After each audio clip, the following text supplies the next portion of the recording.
by saying that, when you look at accounts on the Sikh diaspora, major volumes like that of D.S. Tatla, um, and especially in accounts of the 19th and early 20th centuries, South Africa doesn't feature at all in as a place where Sikhs migrated to, although the early presence in Kenya, Uganda, and Tanzania is recorded.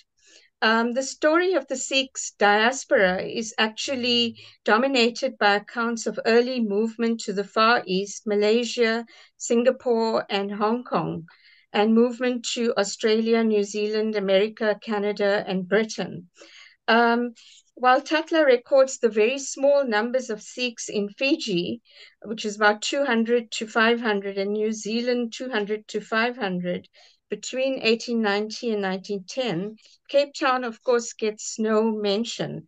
So one of the things that I wanted to do in this paper is to write about I've estimated that there were about 150 Sikhs in Cape Town between this period of the 1900s to 1910, and some of them remained here for much longer periods. Kalpana has written about Sikhs in Natal, and she also has not been able to find much about the early Sikhs who were in Natal. There were far too few. Um, so my paper is partly a response to Tony Ballantyne, who laments that we do not know more about these early immigrants in comparison to those who settled more permanently in North America, Britain, and elsewhere. But while I focus on transient migrants, I also focus on those who remained in Cape Town and to record their particular history. Selvin, next slide. I wanted to just talk about my methodology, and my article is really based on these files in the Cape archives. I've been through 250 boxes, which makes it about 2,000 files. And out of the 2,000 files, I found 93 files were about Sikhs in Cape Town. And so I give it a rough estimate of about 150 because not all individuals appear in this archive. The archive is an archive of mobility, so it documents people who came to Cape Town and who left to go to India. So if you didn't actually leave Cape Town and you remained in Cape Town, then you actually don't feature in this archive. The archive is an archive of surveillance. It comes with the Immigration Restrict Act of 1902. So it has to be treated with caution, but through this archive, we actually have a visual record of Sikhs in Cape Town. Next slide, Selvin. So this is the slide of this is Bariam Singh's file. Next slide. This is Bariam Singh in 1908. And we see another slide of him. Next slide. This is Bariam Singh in 1930. And the difference here is that he's shorn his turban and he still keeps his mustache, but he's now a very built, a solid businessman at this stage.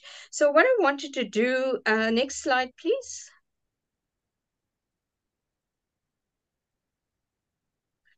I think you've gone two ahead. So the previous slide, yeah, this is Bariam's descendants.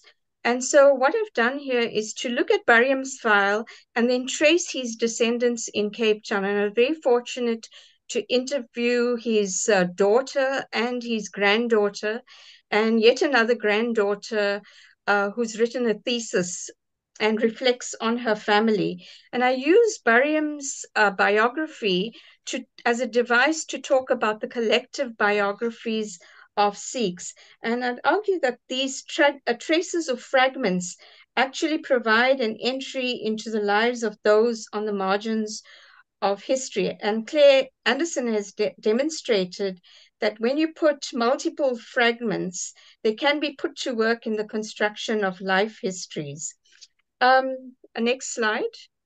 So I've estimated, the next slides deal with workers in Cape Town. Dalel Singh, next slide. Pratap Singh, next slide. Basant Singh, next slide.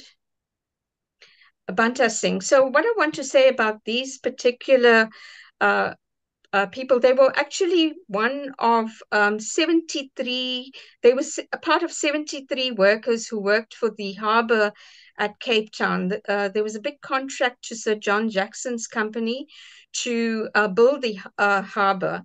And these Sikhs were employed there together with many others.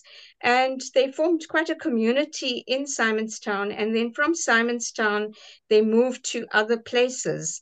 If you go to the next slide. So it's not only those who stayed in, they were not only those in Simonstown, but you had workers for the Cape Government Railways. You had people working for canning factories. You had people working for um, uh, in soda mineral water factories and working for the municipality. This particular slide is of the staff in Claremont who were responsible for refuse removal.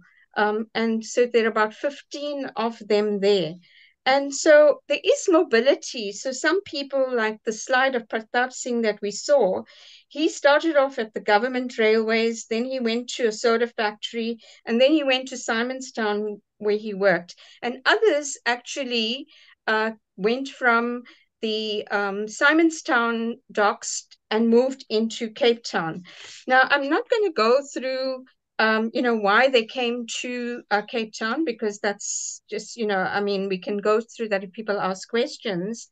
But there was an attraction to come to Cape Town. Most of them came from the districts of Hoshiarpur and Jalandhar. And apart from the push factors from these districts, there was the attraction of the boom in Cape Town at that time when infrastructure was being built at quite a pace there, and population was also increasing. But what is very evident is the way in which these Sikhs, there was a sense of adventure. So we have some of them who want to move from the Cape to Nigeria, to Southwest Africa, East Africa, and we see a number of examples of people who have indicated their wish to.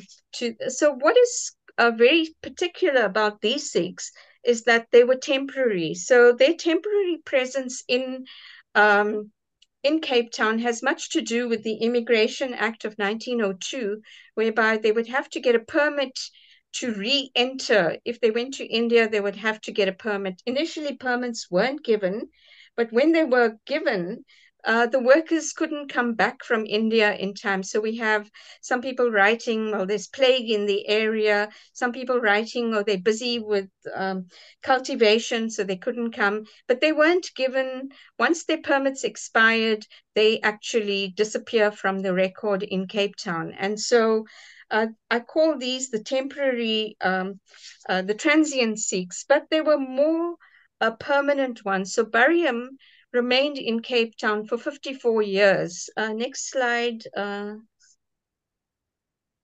One of those who also remained in Cape Town was Jamet Singh. He was actually the Sikh priest, but he was also a greengrocer. So when we look at Bariam Singh's file, he was clearly one of the richest Sikhs in Cape Town, probably one of the richest, among the richest of Indians in Cape Town. And Bariam, I've looked at his deceased estate, and you can see from his house and from the numerous properties that he owned and the rental that he earned from these, that he was an incredibly rich person. Jamet Singh and many others, if you go through Jamet Singh, and the next slide is Mirza Singh. Next slide. Mirza Singh is actually the owner of a ginger beer factory in Cape Town, and it was reputed to be one of the best ginger beers that were produced in Cape Town. It also had a secret a recipe which he didn't want to share with anybody else. So even these people who are permanent, they also began to fade away in Cape Town because and you they they disappear from the records. And this is largely because very few of them brought wives from India. And I think it was probably there were so few here. So if wives came out, they would have very few other Sikh women to associate with.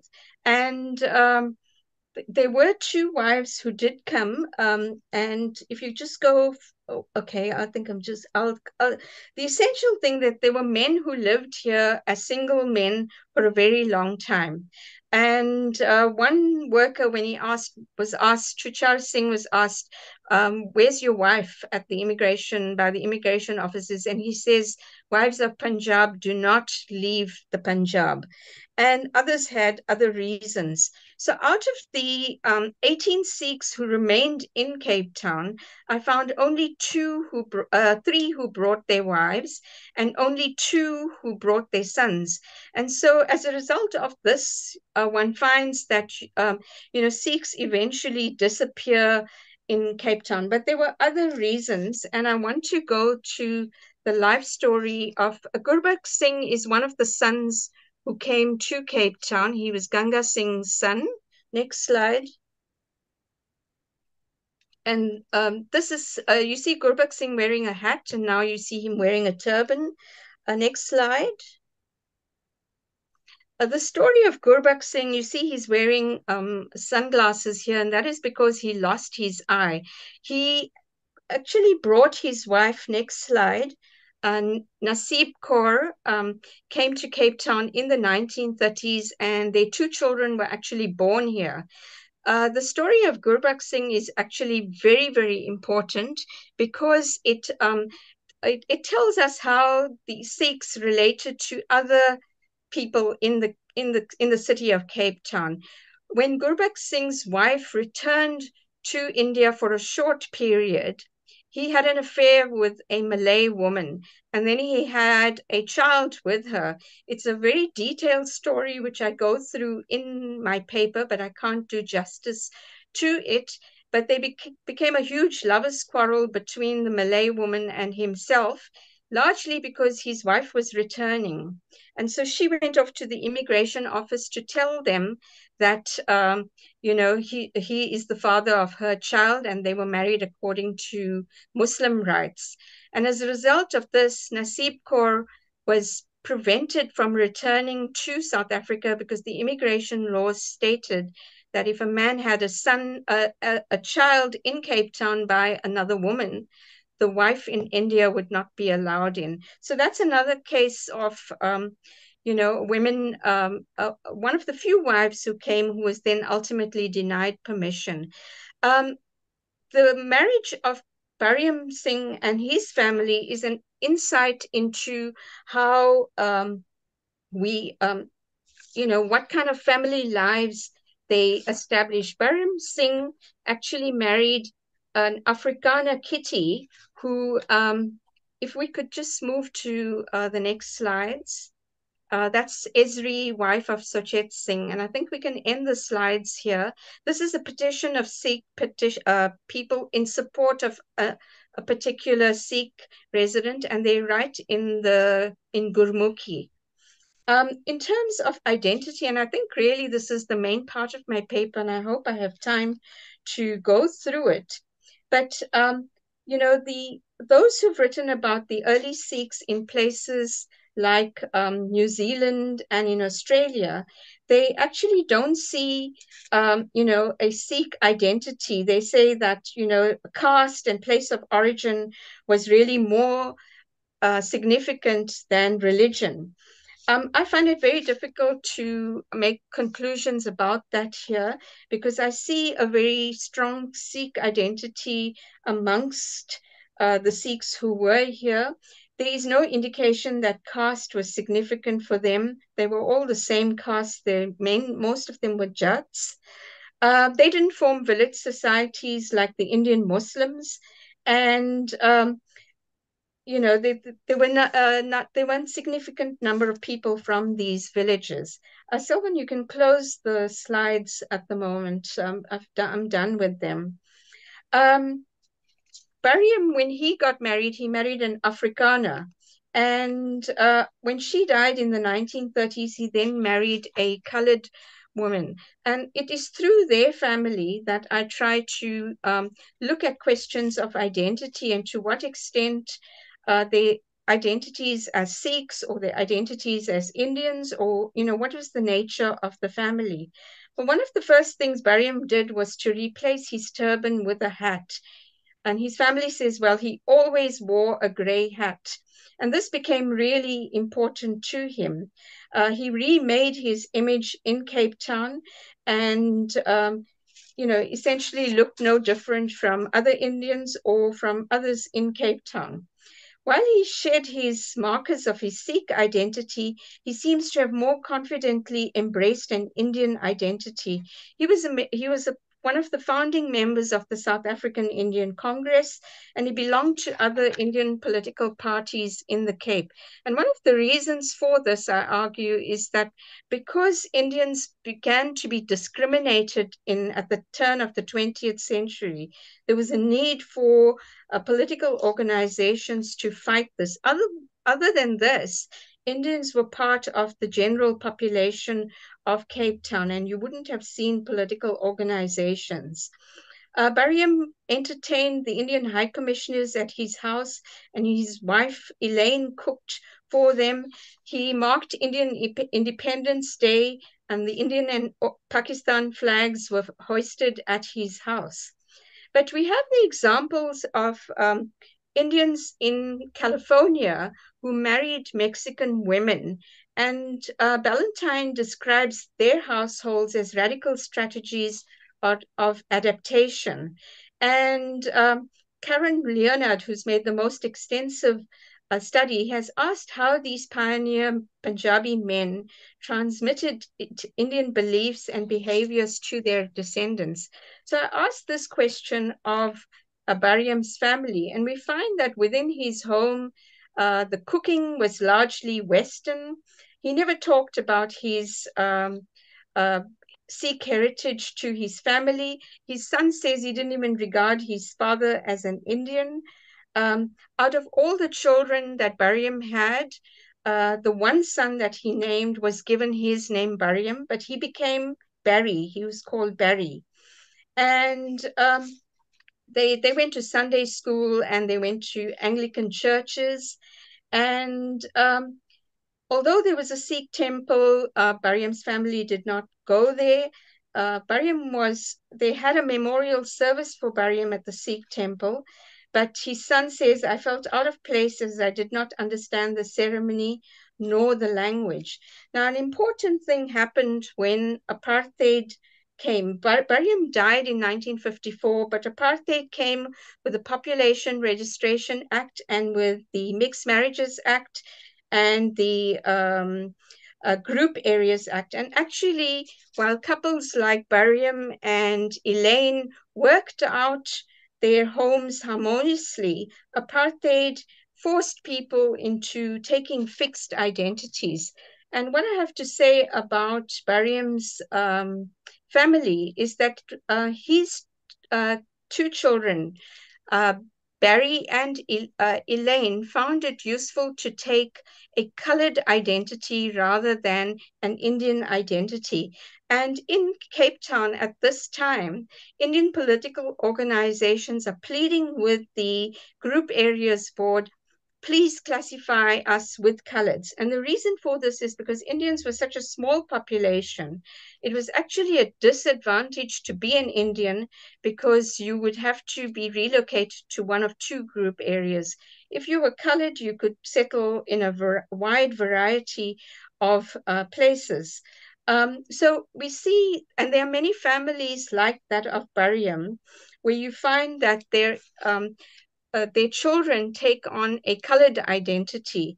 And this is one of the reasons for the disappearance of the Sikhs, because across the Cape Flats, you will find people with the name Singh, but you do not have any identity of Sikhs.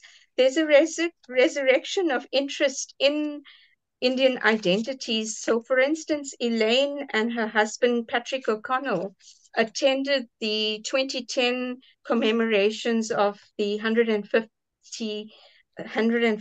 anniversary of the arrival of Indians in Natal. I just want to conclude that in a very moving thesis, Siona is Bariam's granddaughter. She finds a great grandmother, Luli Malusi, a woman from Xhosa royalty, who on a return journey to South Africa by ship met an Irish major in the British Army. And this is Siona's father. Father's father. Siona's mother's father is Bariam Singh. And so she says, she puts these two images of Bariam Singh and that of Major Valentine O'Connell. And she says, I'm able to choreograph these images any way I choose. And as I construct, deconstruct, and reconstruct this tableau over and over again, I realize that I'm able to see their past alongside my presence, one in which I'm not a product of a racial past. In this place of my imagination, I introduce Bariam Singh of Punjab, India, to Valentine O'Connell of County Cork, Ireland, and watch as they celebrate the marriage of their children. I see Bariam adjusting his turban. Um, as I slip these images back into the safety of their box, surely to be opened again, as I continue my never-ending game of make-believe, I imagine South Africa as my country that can, at long last, celebrate being really free. And I think we have to conclude with something about colored identities, that while apartheid imposed a colored identity and gave it negative connotations, there's an embracing of colored identity as that very cultural creativity that Ballantyne spoke to, and as of a Creole identity. And Cape Town bears a long tradition of Creoleness. And so, if you want to account for the disappearance of Sikhs in the city, you have to look at the fact that many of them were transient residents in the city. Those who remained were very small in numbers, did not bring their wives and children from India. And those who remained here married colored and Malay women, and their children carried the surname Sikh but sought classification as colored. And just to end, in 2010, a Sikh Gurudwara was opened up in Rylands.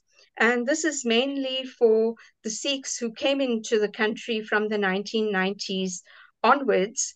And I think the story of those Sikhs needs to be told separately. Thank you very much. I hope I didn't exceed my time too much.